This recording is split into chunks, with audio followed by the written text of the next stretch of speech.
എല്ലാവർക്കും നമസ്കാരം. ക്രോയ്സൻ്റ് ഇല്ലേ? ഈ ക്രോയ്സൻ്റ് എനിക്കെന്നും വിലപ്പെട്ടതാണ് കേട്ടോ.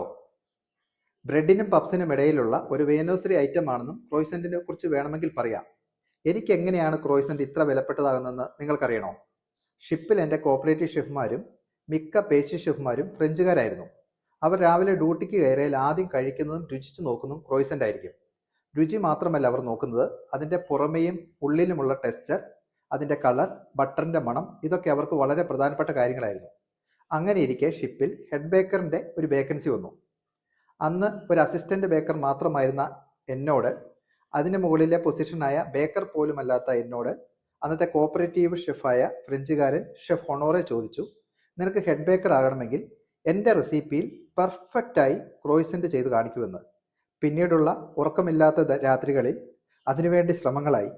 ഒടുവിൽ ഫ്രഞ്ചുകാരൻ ഹൊണോറയ്ക്ക് ഞാൻ തയ്യാറാക്കി കൊടുത്ത ക്രോയ്സൻ്റ് അംഗീകരിക്കേണ്ടി വന്നു. അതിനടുത്ത വർഷം തന്നെ എനിക്ക് ഹെഡ് ബേക്കറായി പ്രൊമോഷനും കിട്ടി. ഒരു ഇന്ത്യക്കാരൻ എന്ന നിലയിൽ ആ പൊസിഷൻ എനിക്കേറെ ആത്മവിശ്വാസവും അഭിമാനവും തരുന്നതായിരുന്നു. ഷെഫ് ഹൊണോറെ എനിക്ക് തന്ന റെസിപ്പി പൂർണ്ണമായ അളവുകളോട് കൂടി തന്നെ ഞാൻ താഴെ കൊടുക്കുന്നുണ്ട്. നിങ്ങളും അതൊന്ന് ട്രൈ ചെയ്ത് അതിൻ്റെ ഫോട്ടോസും വീഡിയോസും പറ്റുമെങ്കിൽ എനിക്ക് അയച്ചു തരൂ. നിങ്ങളിലെ മിടുക്കന്മാരെ എൻ്റെ പ്രിയപ്പെട്ട ഫോളോവേഴ്സിന് മുമ്പിൽ എൻ്റെ സോഷ്യൽ മീഡിയ പ്ലാറ്റ്ഫോമിലൂടെ ഞാൻ പരിചയപ്പെടുത്താം. എല്ലാവരിലേക്കും സന്തോഷം നിറയട്ടെ. ഒത്തിരി സന്തോഷത്തോടെ, ഷെഫ് എമിൽ ഫിലിപ്പ്.